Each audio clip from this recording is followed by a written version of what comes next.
It's a great way to start the podcast. Bill's game. All right, back in Buffalo. For real.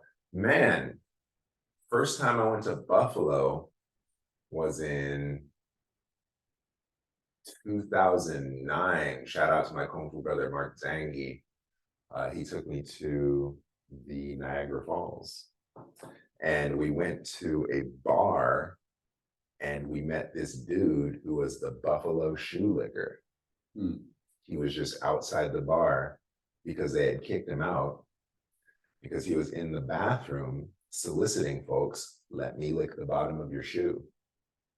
And so people were getting weirded out and they kicked him out. And so that's a great Buffalo story.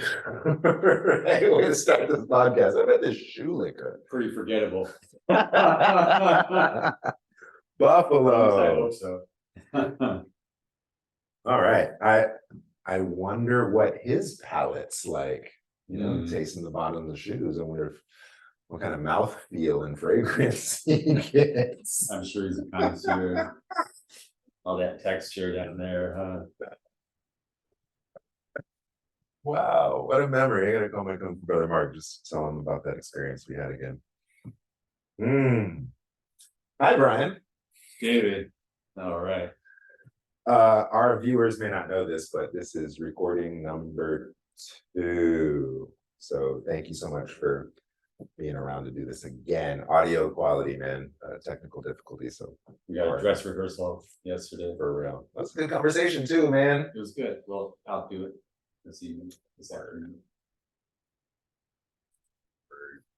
We're drinking something different today. I believe this is the 2000-7572 Petrichor Aroma. Yeah, we did the 1980s yesterday. Now we're into the 2000. So same factory, same formula, different vintage. I have to say that it was this Petrichor Aroma that really turned me on to your teas. It's very, very unique, very distinct, and amazing. I quite enjoy it. It's a common quality that a lot of people really like in show puer, and sometimes it comes out a little bit too strong for me. I like that in the forest feeling rather than this petrichor aroma hitting me on the palate. Aroma, but it's just about finding the balance in there. But when the tea opens up, it's beautiful. For sure. And I love the endurance on this tea. It just goes and goes and goes. Matter of fact, I love this tea so much. We use this in the blend, right? It was the 2000 Petrichor with your Iwu, right? Or the Shangtu. With our Jingwei Mountain material.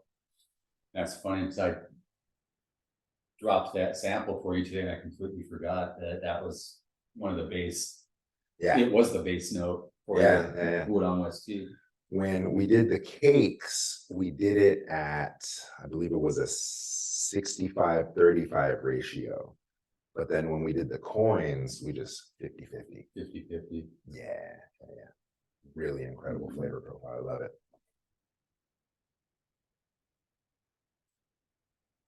So yesterday we talked about what those numbers mean. And I think that was really informative. And perhaps our viewers would really appreciate that. Because today I saw a tea that was 785. So that's 2007. Right? Well, this is a good question because this is a 3-digit number and now you're calling me out because I don't know if I can answer that question with all these like new 3-digit numbers and where all these are coming from. There's a few mystery numbers out there. If I remember correctly, let me sound smart. So the first 2 numbers is the year of first production. The second number is the leaf grade. And then the last number is the factory that it was produced in. Exactly. Got it. So a 785 would be 2007 8th grade tea leaf. And which factory is number 5 again? Well, if it works that way, I don't know that it works that way. So I don't know that you just take like, that second digit of the year, tack it on to the same leaf grade and factory number. So that may be the way it works. The original numbers, the 4-digit numbers, were all towards the final stage of the Cultural Revolution. And so the Yunnanese Provincial Tea Association came out with these numbers, and they were being produced by Kunming, Munhai, and Xiaoguan factories. So we have a lot of these like 7.2s and 7.5s, primarily 7.5.4.2, 7.5.3.2, 7.5.7.2. They just came out with these standardized formulas. Got it. So first two numbers is the year, third number is leaf grade, and you said that goes from 1 to 0, so 0 being premium? No, it's getting larger and coarser. And I believe the 0 is on the coarse end, not the fine end, that it starts with 1. I'm like 98% sure of that. I have to think back to a couple of teas, but the larger the number, the coarser the leaf grade. So for instance, 2 raw cakes, the 7.5.3.2 and the 7.5.4.2, if you look at them, the 7.5.3.2 has a slightly smaller, finer appearance to it. Okay. And then so does that just speak to a different tree, a different Plucking and sorting. So 1 bud in 1 leaf, 1 bud in 2 leaves, basically the size and the decisions that they're making in terms of palate. So, and you had asked me yesterday about what makes 7.5.7.2 so popular, and oftentimes, especially in the West, people really have an affinity for these larger leaf grades. So with show, people absolutely love 7.5.7.2. With Sheng, 8.5.8.2 is a really popular formula, that grade 8 leaf, and they tend to really feature the camphor aromatics. The finer material oftentimes also has higher phytochemical content and can be a little bit more stimulating. So for me, for instance, with Shocha, I've never been a huge fan of imperial grade. It tends to be a little bit too heady and too refined and too much in the palate. And when I do offer imperial grades, it's because I've come across versions that have deeper flavor profiles and deeper character to them. Got it. And that's just my personal taste. Now, speaking of the coarseness of the leaf, it made me remember a time when I was at Wenwu School, shout out Wenwu School. And that was really when I first got turned on to tea, albeit it was oolong and high mountain greens from Taiwan. But they would speak of teas that were just the tip of the leaf. And so what's special about that, if it's special at all? I mean, it depends on the varietal. And when I speak about tea, I'm speaking about pu'er generally. And some of it applies to other teas by inference, but I can't speak to other teas. You know, if it's a green tea or a white tea and it's just the bud, what makes it special? It's going to be a different relative concentration of flavonoids and polyphenols and aromatic compounds. So it's going to be a little bit more concentrated, is my understanding. As far as the question of caffeine goes as well in tea, they say that most of it is in these finer pluckings. So it's a misnomer that white tea has the least amount of caffeine, for instance, and oftentimes I thought it had the most. Oftentimes white tea has the most. Yeah. So the further you go down on the stem, the lower the amount of caffeine, because it's a ratio of leaf material and stem material to the bud. And so the further you go down, one bud is going to have a certain percentage of caffeine. You go down to 1 bud in 1 leaf, 1 bud in 2 leaves plus the stem. You start to decrease the relative concentration. Got it. Now, that brings up an interesting question for me, because caffeine is something all my clients ask about when I serve them tea. And they're all concerned about it. Does it have caffeine? First question, always. And then I doubt that was one of the qualifiers that our ancestors used when they were drinking tea. I don't think they cared about the caffeine as much as maybe the feel that you get from it, or the chi experience. Can you speak to caffeine a little bit in tea? Well, as you said, in this case, our ancestors are Chinese, and they probably didn't have microscopes until, 100, 200 years ago, maybe, European introduction. And generally, it's the first question I'm asked as well. Does it have caffeine? Yes, but, and you have to qualify it. And there are a lot of different ways you can qualify it. You can say the Chinese drank tea for, 2,000 years, 3,000 years, never knew what caffeine was, never had this caffeine in their vocabulary. They thought of it as qi. Oh, well, what's that? And that's a whole other can of worms. How can you have a conversation to try and describe to them what qi is? And so eventually, the way I came around to describing, so the next question is always, well, what's it good for? Mhm. You want to talk about like an antioxidant or like cuts cholesterol or it's good for reducing. And I've taken to telling people tea is doing two things simultaneously in the body. It's detoxifying and it's tonifying. It's getting rid of bad stuff, clearing the channels, whether it's the intestines or the stomach or blood and qi stagnation or cholesterol or nervous tension. It's just draining things. And you start from the bottom and everything just starts to flow downwards and drain out, getting rid of the bad stuff and then tonifying. So emptying and filling, detoxifying, tonifying, reducing, supplementing, and all of that in an attempt to impart equanimity and balance in the body. And that just kind of brings it back home to this simple language around balance and feeling good. And Got it. I'd imagine too that relative to brewing style, you'll get more of a purgative versus more of a tonifying. for sure, yeah, you brew it for a longer time. It's going to get heavier, a little more dense. And it's going to become entropic a little bit. And it's going to descend, and it's also going to potentially trap the ascending quality or trap the qi in this dense liqueur, and it's going to travel downwards and be harder for it to go up. So the way it was always described to me early on by my shifu is that some people prefer dan yidian, some people prefer nong yidian, Yeah. right? A little bit stronger, a little bit milder. He said he prefers 非常明显, like really clear and precise, right down the middle. And so my sense, again, with talking about equanimity, is that when you're brewing it down the middle, it allows the descending quality to descend and the ascending quality to ascend, right? So you've got this kind of like one up, one down, and you're separating heaven and earth in a Chinese philosophical sense and a Taoist sense, and you're allowing for the heart simply to open and express, for true humanity to just spontaneously manifest through separating heaven and earth. So you'd asked me yesterday, and maybe I'm anticipating now, I don't know, it's probably causing me to think like, well, what's Gong Fu Chan? Like, how do we talk about the relationship between Qigong and Taoist philosophy and practice and tea?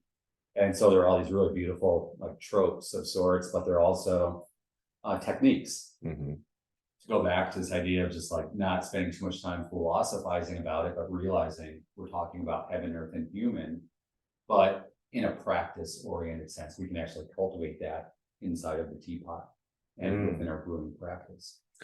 Well, I appreciate you talking about the ascending, descending quality, and with the heart opening is what I'm receiving as the center point.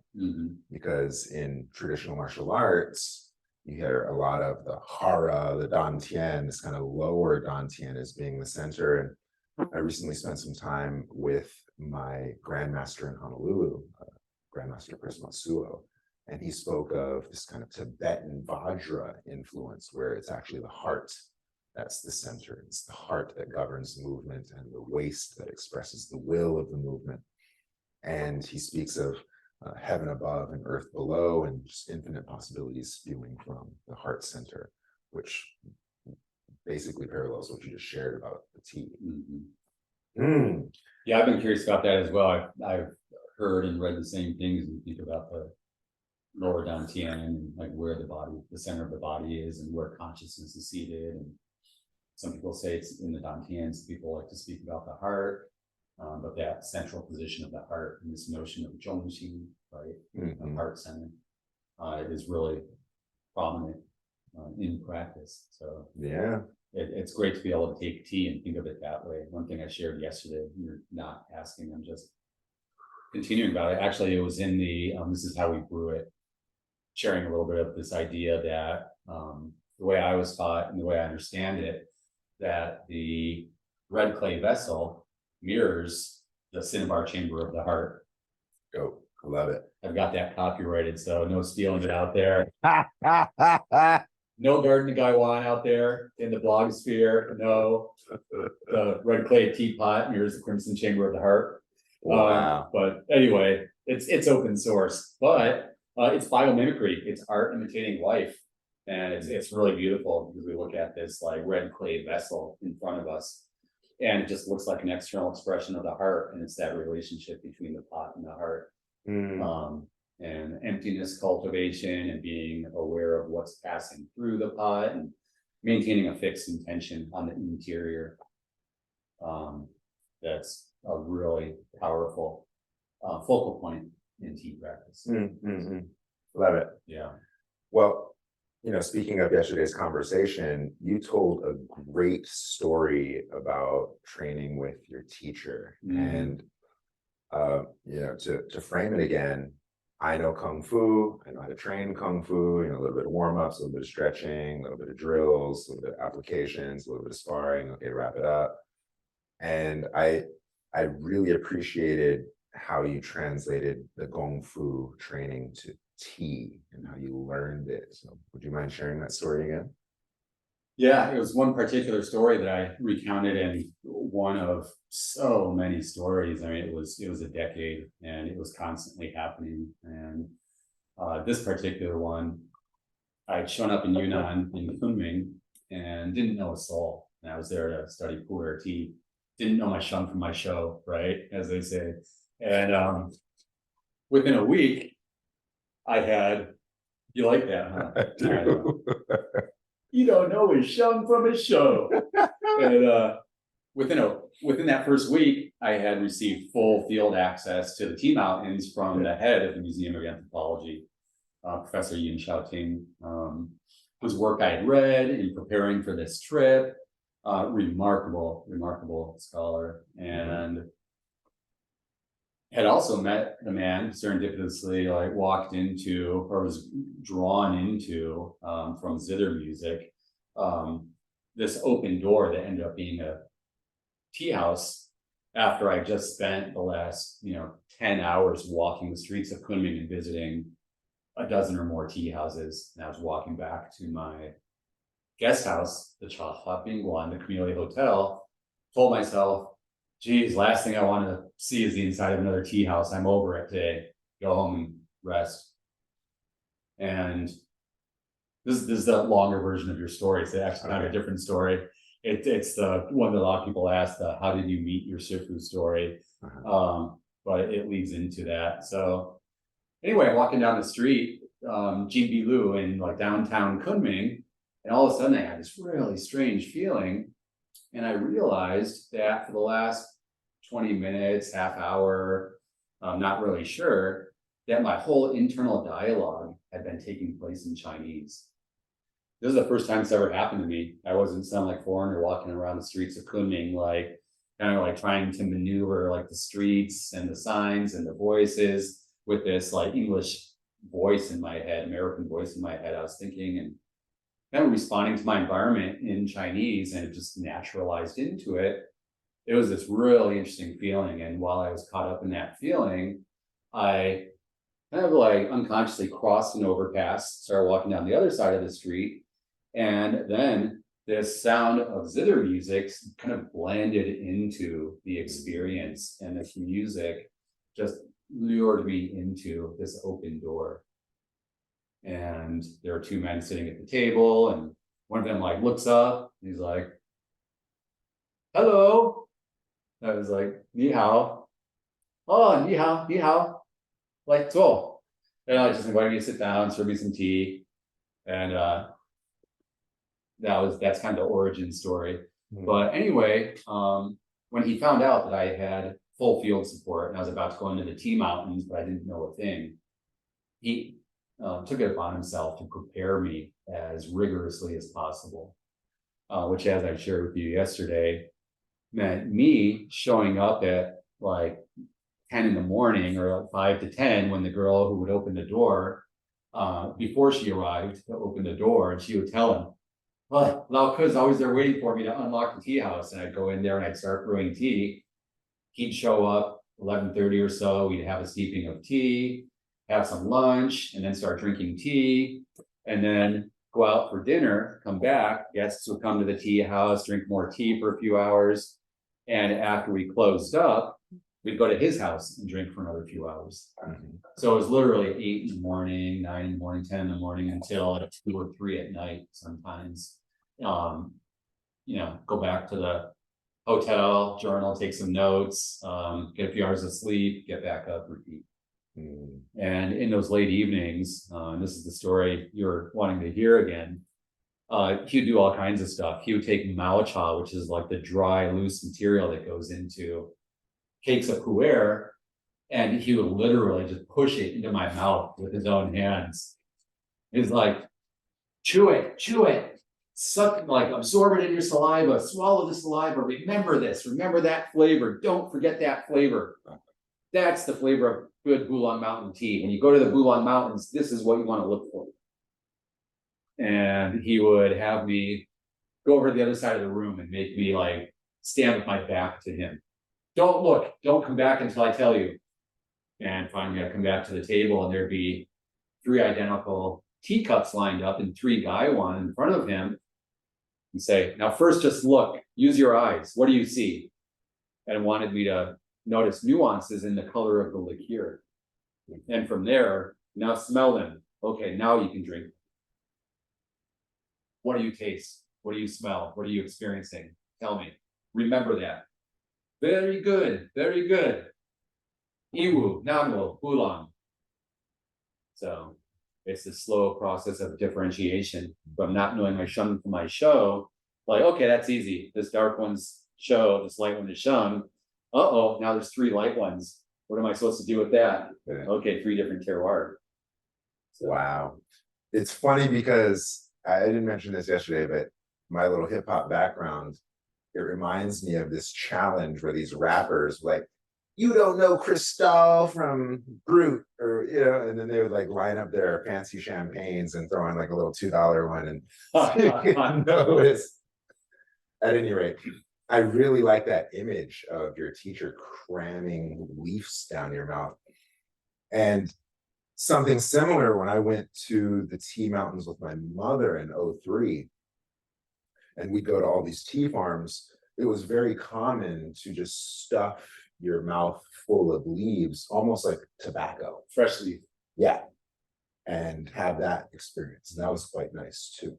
That's actually interesting. I hadn't put that together that was 2006. So that's 17 years I never made the connection. But Professor Yin gave you the numbers of 3 individuals. One is a Jinuo ethnicity gentleman, one was an Aka ethnicity from the Nanuo Mountains, and the other was Bulong ethnicity from the Bulong Mountains. And I asked my Shifu, and he said, if you want to understand tea, go for the Bulong, the original tea cultivators.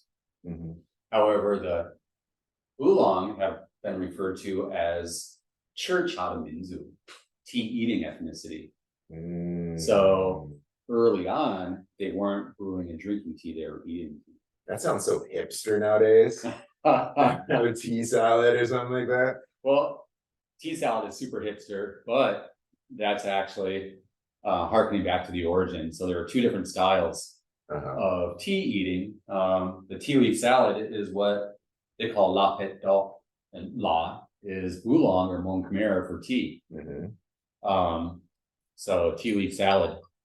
And the other one is Miem or Mieng, which is both of these are fermented tea leaf. So they're boiling leaf, packing it into bamboo tubes, burying it underground for 6 months to a year or more, letting it ferment underground. And like some old folks will say, like, oh, the longer it's underground, the better, like at least a year or more. They just really want it to ferment, dig it up. And for this Mieng, they'll take a plug and they'll put a little pinch of salt in it and make a quid and just put it in their cheek and suck on it. And they'll use it to endure like treks through the mountains and the forests, for endurance and stamina. They'll use it to conserve water, the astringent quality will help the body conserve water. They'll use it to prevent infectious diseases like typhoid, cholera, malaria. Okay. Super prevalent at that time. I mean, getting into a little bit of like military and martial history, you're being a martial artist.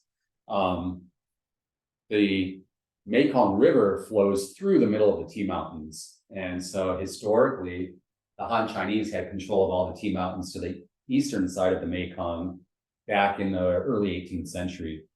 However, they didn't actually have control of Munghai, which is now, at the center of tea culture until the 1930s or 40s.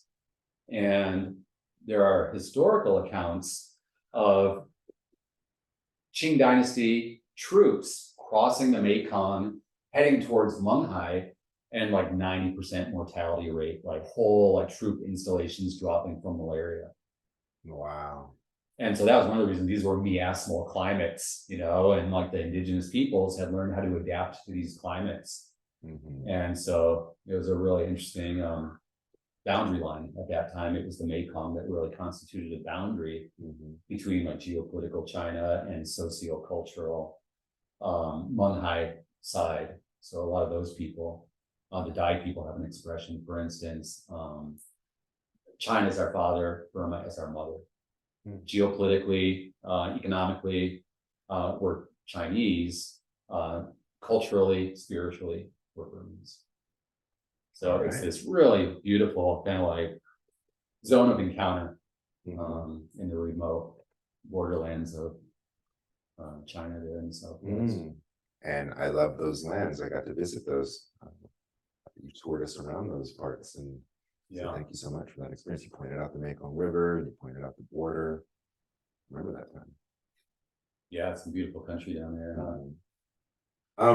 So to tie back to Kung Fu tea training,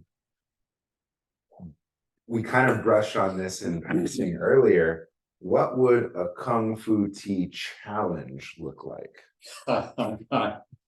Because I bring it up because Master Wong, who I got a lot of my tea experience from, he did have a Kung Fu tea challenge.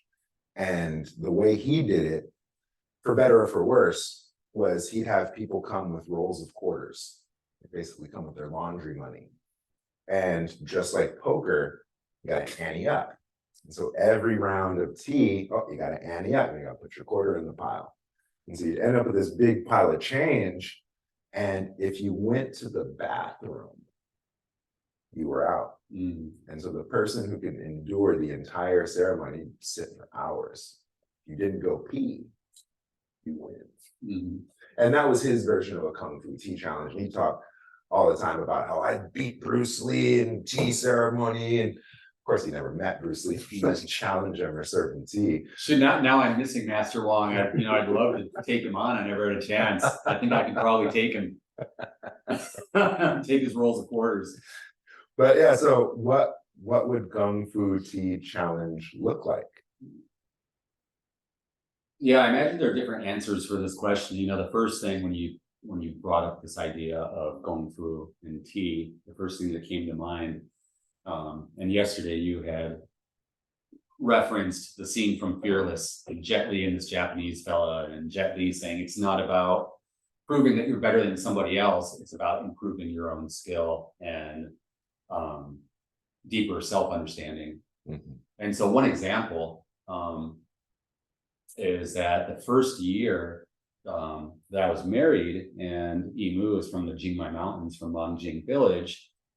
Prior to that, I hand fried and hand rolled a few woks of tea every season, right, in different villages, different mountains. But I had never spent an entire tea season producing mao cha from first flush through final flush every single day, from 6:30 in the morning till 2:33 that night, and then get up and do it again. Because when tea flushes, the whole mountain flushes, and chop dungren, it's like tea doesn't wait for the people. It's on the tree. You better pick it and process it. And it's arduous. And you're just going. So you have, 200 kilos of fresh leaf that you need to process in a day. You got like 2 or 3 people like trading off and pan frying. That's hard work. It's really hard work. Yeah. Yeah, you're maintaining a wood fire. You have to pay attention to the fire under the wok. You have to like keep the tea moving and moving in the wok so it doesn't singe. And then you're rolling it, and we did everything was hand rolled. And I thought that I was getting pretty good at it, you know. And I called my shifu one day, and he's like off in the Iwu Mountains and doing this thing. And I said, you know, I think I got the hang of this. You know, I can like get up in the morning and go all day, man. You know, like morning till evening, like no problem. I think I got this down. He's like, good. That's called dongzuo. He's like, that's called movement. That's called exercise. Said, well, I have a suggestion for you now. Before you dump that fresh leaf into the wok, think to yourself what you want that tea to taste like after it's sun-dried and you're brewing it the next day. Create an intention and place your intention in the center of that pile of fresh leaf and make that tea. Bring that intention to life. So same with tea, right? I mean, you've drinking this tea in your own production, you're drinking it as a single 2000-7572. You know this tea. Whenever you sit down to it, you should remember the last time you brewed it, and you should remember the best you ever brewed it. And each time you should try to, before you start brewing it, create an intention and then see if the tea that ends up in your cup and that you're serving to your guests matches that intention. So anyway, it's like, cool, got it. Like hung up and went back to the wok and thought, okay, Jingmai Mountains, Mangjing, this is, you know, Fengshen Shu, Bee Spirit Tree Tea Gardens underneath this tree over here, and like looking at the leaf itself, how big is it? What's the difference in the size between the buds and the leaves? What sort of fire? Like all of that goes into it. Wow. And then I'm like, okay, this is what I want it to taste like. This is how I want it, the fragrance profile. And I dumped the fresh leaf in the wok, started to pan fry, and within 10 minutes, I was exhausted. When you place your intention into something rather than just like, you know, kind of like going through the motion, we're having this conversation, I'm doing this, moving my hand, and all of a sudden we're just like, and then all of a sudden, like there's this like counter force, right? Or you're doing what people think like, oh yeah, push hands, like what's so hard about that? You know, or back and forth, and then you've got this resistance. And all of a sudden you just get exhausted within the first like 30 seconds, minute. Strength training, right? So when you first try and do something, and like if the intention is in it, then it's really all about cultivating that intention. That's what Kung Fu is anything that is, and exercising time and effort for an anticipated result or intention to manifest. And so anyway, that's just one example. You know, I could think of others. You know, I was telling a story earlier that's a little more gangster, maybe, about like other, you know me, I like the gangster you like the gangster stuff, right? So like other people out there in the tea community, and like at this point, and maybe I should exercise a little bit more like modesty at times, but sometimes I don't believe in false modesty. Call it like you see it. Yeah. I know what I'm capable of. I'm also even more clear about what I'm not capable of and what my limitations are and my challenges and what I have yet to. But at this point, I've been doing pu'er tea long enough that I can watch somebody else's practice. I can watch somebody sit down in that chair and see what pot they're reaching for, how they handle that cake, how they're breaking and steeping off of the cake, how they're preparing to brew, everything from the time they sit down, you know, just you see in their manner, what they know and what they don't know. And so I see that sometimes in people. I just kind of like, you know, shake my head a little bit, or, you know, I'm in admiration and I'm studying them because I want to learn as well. I want to self-improve. I want people out there who are better than me. You know, I'd come back to the US every year after being in China for a few months, and there's this higher lower common denominator in China than there is in the West. You're just in this environment where people have been drinking tea, you know, every day, all day for generations. And I'd come back and I'd practice by myself or with occasional friends for 9 months, and I'd be when I went back to China, I'd be brewing tea the way they were brewing it 9 months ago, but in those 9 months, they had already elevated their practice. So it was this constant process of like checks and balances, trying to keep up and realizing I don't want to just go to China, see what they're doing, bring it home, and then just like monkey it, ape it, imitate it. I need to figure out what is the active principle, and that all of these teapots, gongdao bays, cups, these are all tools, but it's that inner mechanism that we really need to unite our hearts with and our intentions with. So good Gong Fu, and like encounters with other practitioners, other Gong Fu artists and practitioners, and opportunities to share tea. Or for me as a producer, for instance, creating an intention, putting that intention into a cake of tea. Somebody buys that cake of tea and they brew it, or I brew it for them, and it's, wow, this tea is incredible. They buy a cake, they take it home, and they call me and they're like, are you sure you sold me the right tea? Like, why doesn't it taste that way? And then you give them a couple of tips. You're like, well, try rinsing longer, just like instead of like giving it a flash rinse and like 5-second rinse, give it 45 seconds, give it a minute, and then let it rest for a little while, and then start brewing it, and let me know. Just you start offering up little tips, just like, I'd say when you're training students and like their alignment is off, or like, they have to like tuck in their sacrum, they have to make a micro adjustment, and instantly everything harmonizes and comes together. Well, I really appreciate those qualifiers that you listed of, posture, mannerisms, how they handle the cake, how they approach the session. Because the parallel of that in our practice would be how you start your form, how you walk up to the platform, how you ground yourself, how you do your commencement breath. We could see if you have skill just in that. I don't need to see the middle. I don't even need to see the end. Just how you prepare to engage. I would say that about restaurants too. Like, first try the soup. With the first starter course. If they don't make a good soup, I'm out of there. I'm not gonna like shell out for like a $200 meal at some like fine dining joint. Like if they can't get the soup right. Funny. as you're working on your pozole. So. No, it's funny because a movie that my son loves, that's actually really closely tied into restaurateur culture, is Ratatouille. My son loves that movie with the little rat, and if you're familiar with it. And the very first thing that the rat makes is soup. Cool. Shout out to my son. Love you, buddy. All right. Well, let's shift gears a little bit, because we touched on it a bit earlier, and we didn't talk about it at all yesterday. I really love my viewers to learn something here. Tell me about vessels and appropriate vessel for types of tea, or what we're looking for in these tools.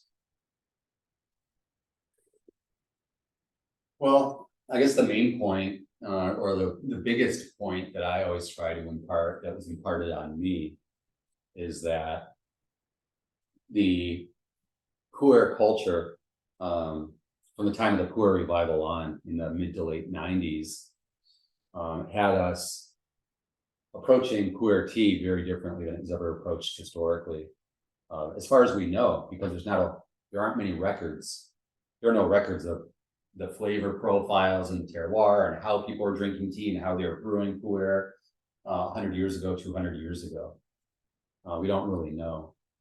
We got little bits and pieces of that story in the literature or anecdotally, but we really don't know. And so from the late 90s onwards, you had some Taiwanese and you had some local folks in Yunnan going into the tea mountains and starting to produce single origin, old growth, handcrafted pu'er tea. And we can call it traditional, it's a harkening back to terroir. And with this fermented tea, there's actually a story about how in Burma, in historical Myanmar, where this fermented tea was really big. I mean, there, instead of just packing it in bamboo tubes, they're digging these huge pits, lining them with banana leaf, and then just loading it with tea, putting a cover on it, a lid on it, and weighing it down with stone and pressing it. So you basically had this huge fermentation crock as a hole in the ground. And then they were taking it all, loading it onto ox carts. The ox were taking it down to the rivers, and barges were transporting it. It was a massive industry. And they said that there were tea traders who could take a stick and jam the stick into the middle of these vats of tea, of these fermenting vats of tea, and pull it out and smell it or taste it and discern terroir. So we have like anecdotal evidence of what I described, like 3 little cups of tea, but this is a little bit more sophisticated, So anyway, early on, there was, half a dozen different sizes and shapes of gaiwan and a teapot, and brewing in different vessels and drinking out of different cups and trying to discern what was optimal. And the basic optimal utensils, as they were taught to me within my lineage, one is that you shouldn't be using teapots smaller than roughly 200 milliliter. And that's one thing that always gets people in the West. I'm always like, no small teapots, Wow. no small gaiwans, too small.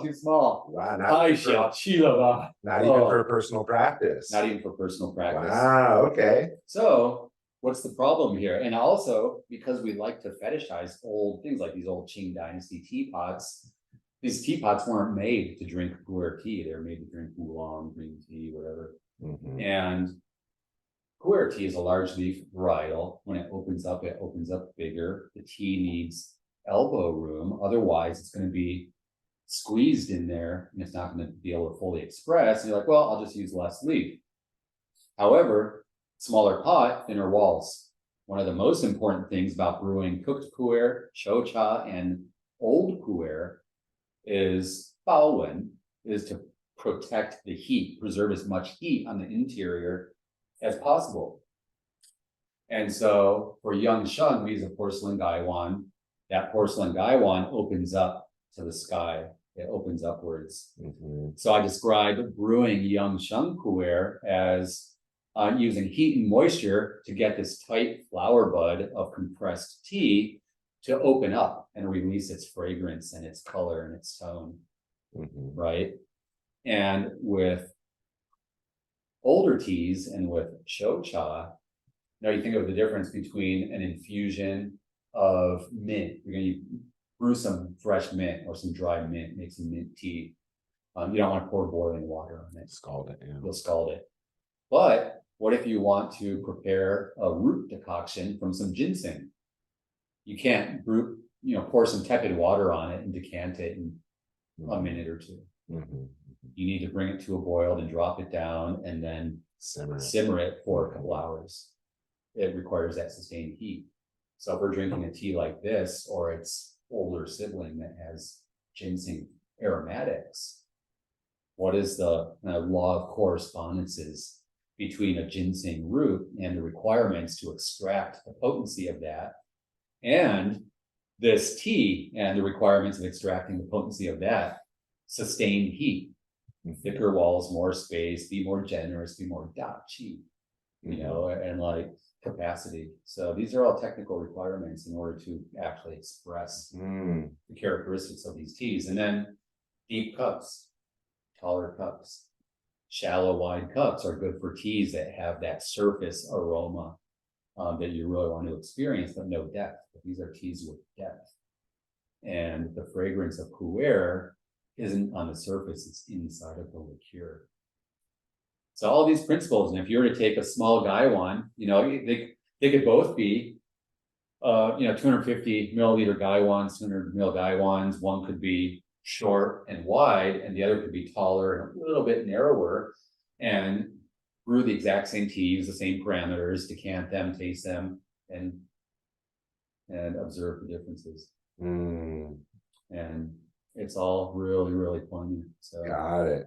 So generally larger vessels that most people use, and it is a problem that a lot of people drink tea by themselves. So that brings us into this idea of cha dao, of like inner practice, internal cultivation. The Japanese tea literature says cha dao is essentially a solitary practice. So sitting and being internally aware, brewing this tea, ingesting it, following the nature of this tea into your body, and engaging in self-cultivation. It's subjective.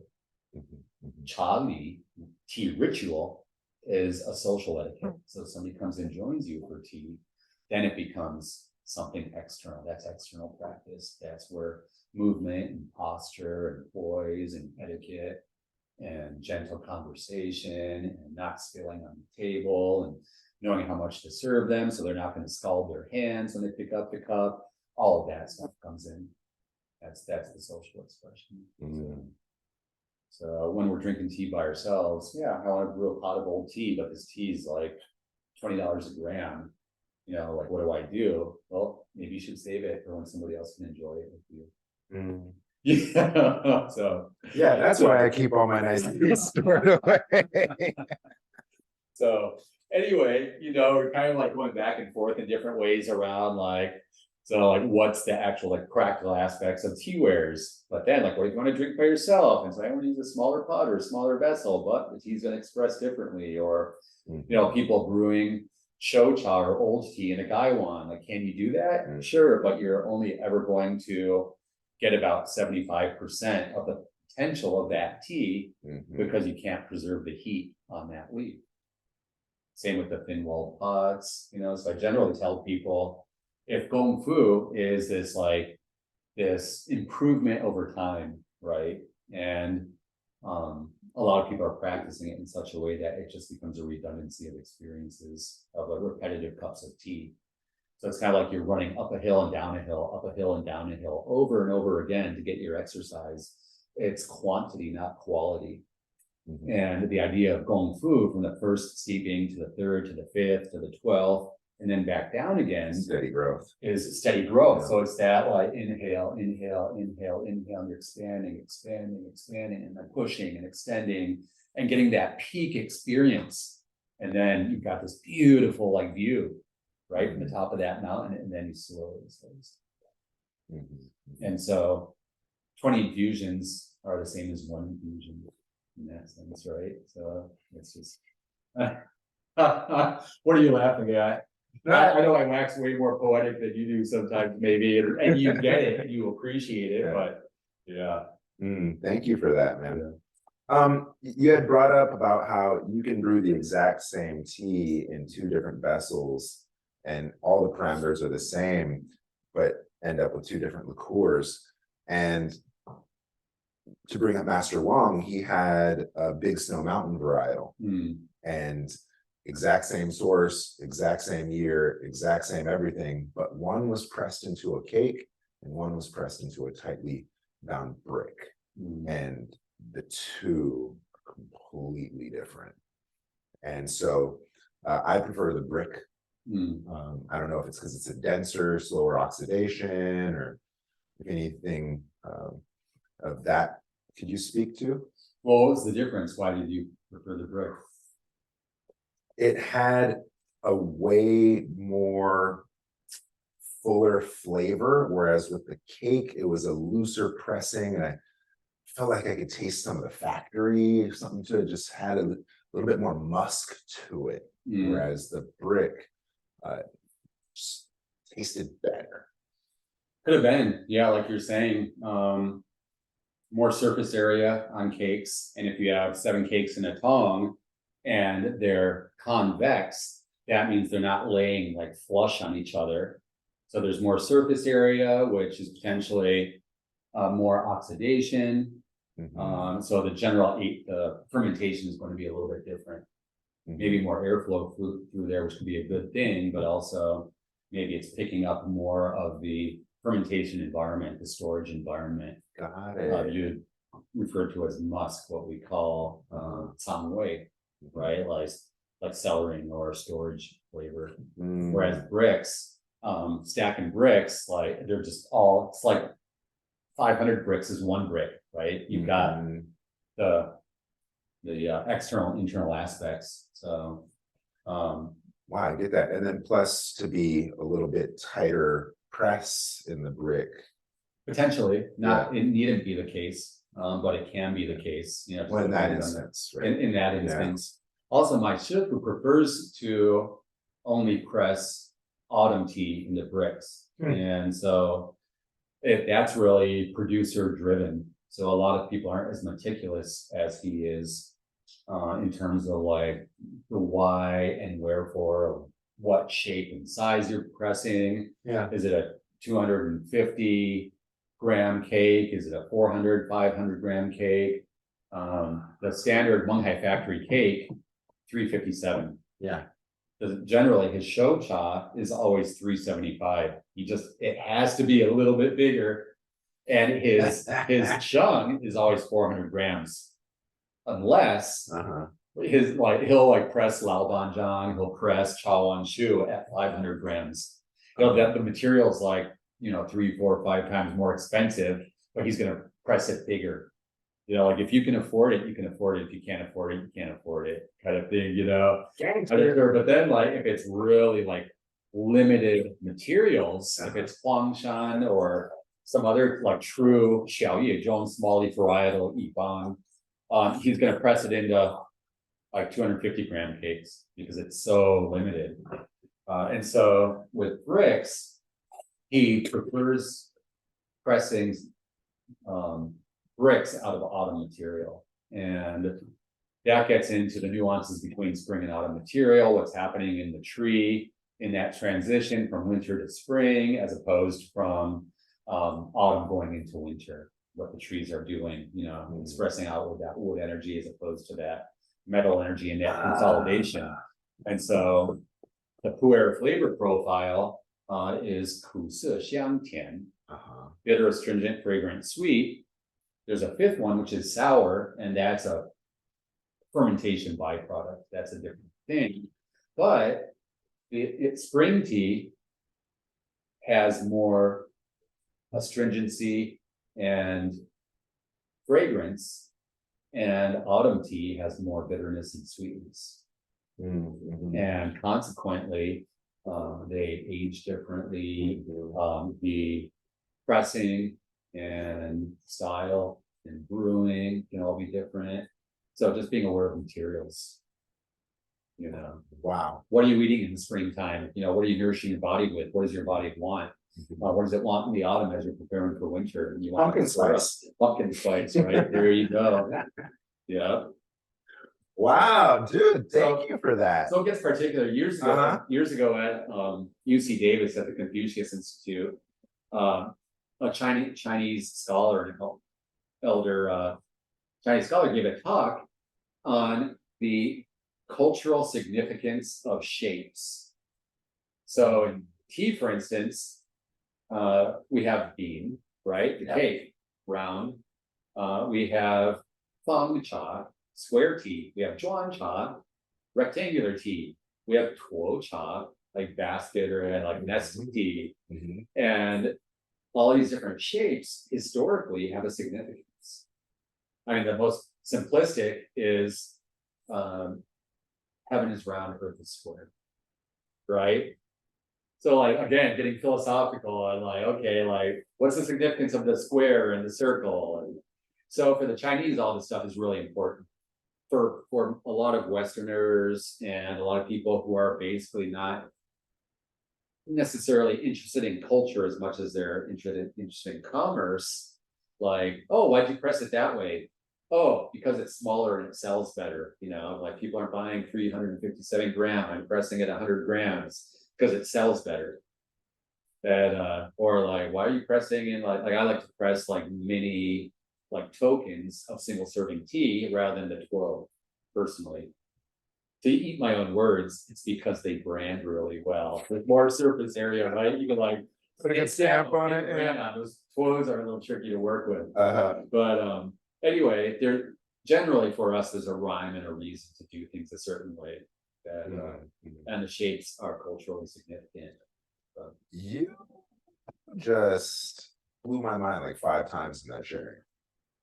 Yeah, between the flavors of spring and fall, between what comes out at what time of year, different shapes, heaven's round, earth is square. Chinese money looks different to me now with that. Thank you so much.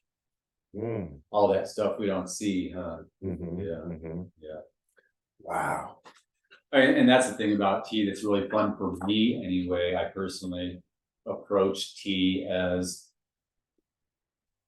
being a container for, like the evolution of consciousness in China. So as long as people have been drinking tea in China, then all of the most exquisite culture, going back to the origins of tea, if we want to take it back to Shenong discovering tea in 2737 BC. If we wanted to go back to the mythological story of tea and the evolution of tea drinking practices. It didn't come from Bodhidharma's eyelids? And Bodhidharma, I always have to apologize in the day and age we live in that tea has 3 patriarchs. Like, well, who's the matriarch? Like, where's the divine feminine? We've got Shennon, we've got Bodhidharma, and then we've got Muyu. Right? It's got to be the goddess Mu, right? She'd probably be. I don't know the goddess Mu. Or isn't she like the weed goddess or the hemp goddess? Magu. Magu, yeah. So that's my take on it. And that's another thing there with Garden of Gaiwan and with the Cinnabar Chamber of the Heart. One of the muse for Theasophie for my tea project is Magu, the hemp maiden. Not because of hemp or cannabis or anything like that, but depictions of Magu bear striking similarity to Shenong. And Shenong is always seen holding a hoe or a spade, and he's said to have invented the plow and taught the people how to engage in agriculture and cultivating the 5 grains. And so he's also an agricultural figure for the Chinese, whereas with Magu, always holding a spade, and she always has a basket containing, or her animal familiar has a basket containing precious substances, peaches of immortality, lingzhi or reishi mushroom, all these precious substances. So she's she's a distillation of agriculture, right? So like, this is food, this is elixir. So in that sense, I find that she carries a little weight in tea culture for sure. And as I've shared with you before, and I like to tell people, going back and kind of bringing this full circle, in some ways that the Bulong ancestors chewing tea as a stimulant, right? That tea begins as a stimulant, becomes medicine, from medicine, food, and from food, elixir.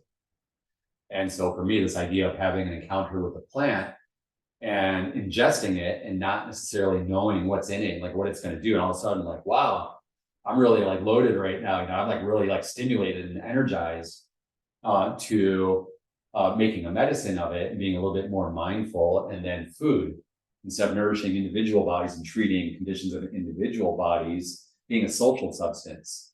And then from being a social substance, returning back to this idea of an elixir or a panacea as a cure-all. So it's this really interesting way of looking at the evolution of consciousness or plant-human relationships, or like the evolution of civilization. So, which is kind of fun because you see these early depictions of Shenong or the early depictions of Magu, and there are these like dirty like mountain men and women, and they're wearing like animal furs and like mugwort cloaks and bare feet and like long fingernails or toenails. There's this animal-esque kind of like wild quality to them in the early depictions. But then as they evolve, and there's a little bit more kind of like a self-esteem and a dignity, and they become deified, they start to look like these like formal regal figures in like silks, and sitting on thrones. And so the portrayals of these figures from that tighter connection to the natural world to becoming like highly symbolic figures. Wow. Is really interesting. Thank you for that, because I also see that in Huato's depictions too. He's like either this wild man in the forest mimicking animals, or he's the emperor's physician. Right? You get this spectrum of this character. It's pretty interesting, isn't it? How, Mhm. yeah, as culture evolves and we want to fix things from the past and impart a certain reverence for them and honoring of them, that we start to change the way that we portray them. Yeah, wild stuff. Mm. You know, I love this conversation so much. However, a lot of my viewers are tea beginners Yeah. and probably aren't having their minds blown the way I am right now. Mm. What would you tell a beginner in their tea journey? I would say, well, there's a lot of things we can say. One thing that it's always really good to share with people is that the truth. And this is my shifu, right? This is like Yeah. this is a transmission from the master. So, 茶的滋味是人情味. The true flavor of tea, the flavor of human association. And I know that that's something that's always really special for you as well, is that it's about the human dimension. But that also involves our relationships to ourselves, right? Loving ourselves and having a healthy self-image and being able to use tea as a mirror just to reflect back into our own hearts. And yeah, drink tea first and foremost for health. You know, don't be intimidated by kung fu practice and teapots and equipment and all of that. You know, first and foremost, it's for the health. So if you have to like take a little chunk of tea and like, you know, stick it in a thermos and pour some water over it and jump in the car and head off to work and drink the tea. Tea is one of the most rustic and refined substances out there. So it can accommodate what it is we need it for. And generally the first thing we need it for is just day-to-day health maintenance. You know, any daily practice that has these types of health virtues is gonna take care of a lot of things that we might otherwise be obsessing on. It's going to treat the body, treat the emotions, treat the spirit, and gives us something to share with other people. And so there's always just like the whole like basic component, you know, like how do we transmit that, make it more accessible to more people and of increasing benefit.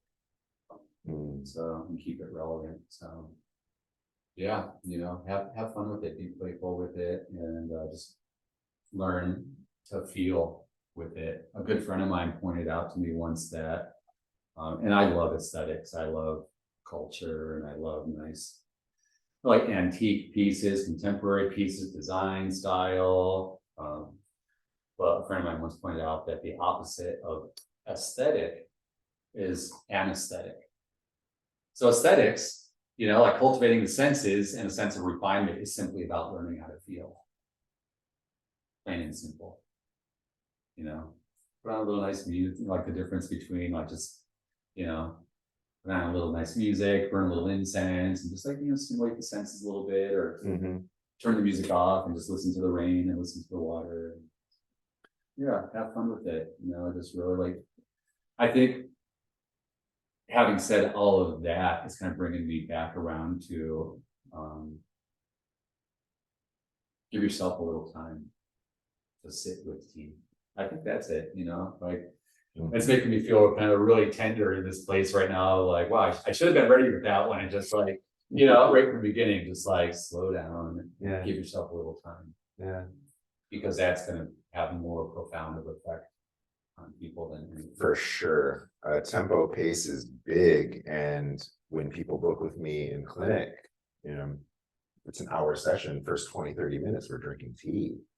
And every now and then I'll get a person like, can we start? Actually, we have, you know, and the idea of getting people to slow down their pace and to, you know, mind their tempo. Half the medicine is there. You know, you slow down and your anxiety goes down, your shoulders release tension, your anxiety, you're calmer, and then you get on the table and then you can really receive the treatment versus, okay, go, go, go, get on the table, go, go, go, and then get out and go, go, go. It's just adding more to the chaos. And occasionally hear stories of tea brewers saying, oh, like, yeah, somebody came to my table once and sat down and then brewed some tea and served them and it brought them to tears. You know, like you hear these stories sometimes and Yeah, I think we really deny ourselves that we make it seem like a luxury just to sit down and relax and then drink something that's offered to us from the heart, and just to feel that connection transmitted like through the cup. It can be, it's an opening up, and a lot of us are really closed off or feel isolated, socially or from our own bodies or the tension that we're holding in. Mm-hmm. So that ability to open is really, really powerful. I love it. This is round 2 of the conversation, and I love how it's, we started off trying to touch a lot of the same points, but took its own direction. I love it. Where can people find you?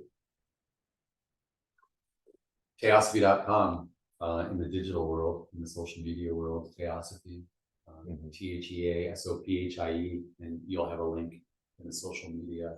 And yeah, I've got a .org about to launch a tea center in the Qingmai Mountains, and we're really, really excited about that. It's been a lot of hard work and effort to get to that point. So my co-founder and wife, Yi is from the Qingmai Mountains, which have just become an official UNESCO World Heritage Site as the oldest and largest tea agroforestry complex in the world. And so what we're attempting and dreaming to create is an agroforestry tea center, a family-supported agroforestry tea farm, where we can welcome guests and, simple dream, grow some vegetables, grow some tea, and receive guests. But it's the life. That's the life. We have a little bit of property we're developing. We've had more property offered to us, and so we really want to contribute and listen to the way in which we're being asked to contribute. And so that's what we're working on right now. We've got great social media. Imu is a spectacular photographer. I love to take pictures. We've got some good videos that are going to be posting. So yeah, look for us on Instagram. Just start following us. Share us with your friends, with your communities, and yeah, let's all get to know one another out there. Good news. Thank you. Thank you. Yeah, beautiful opportunity. Hey, this was round 2. May there be round 2000. I trust there will be. Yeah, round 2 for you in the Tea Mountains, because we got you once, and the other day you apologized to Emu for not having been back since that first time. So, so we've got a round 2 there as well to circle back on. The food, to have all the fresh meals from the food that was picked in the forest. You really created an amazing experience out there. That's one thing that was just really beautiful about the time with my shifu. I mean, he's 3 weeks older than me, and so he's not this old wizened master. And we're out there in the frontier, just like horrible roads out into remote villages, deep into the forest. It was pretty gangster for sure. And having gone through all that and seeing the mountains develop over time and the villages develop, and then to start bringing people into the mountains, whether they were, scholars or Korean monks, coming to the tea mountains, or groups of 50 Chinese that we took on a 4-day whirlwind trip through 5 different tea mountains, and going into villages and preparing meals and taking them into the tea forest and having ceremony, and hanging out around campfires at night and drinking baijiu and singing songs. And, again, it's the renching, right? So being able to host, that relationship between host and guest, which I thank you for today, is really at the heart of tea culture. So yeah, look forward to the day that we can receive guests to the Qingmai Mountains. Thank you for painting that picture. You're giving me allergies. You're the 3rd time you made me cry. Family, thank you so much for viewing this. My brother Brian, look for him, and see you next time. All right, see you folks.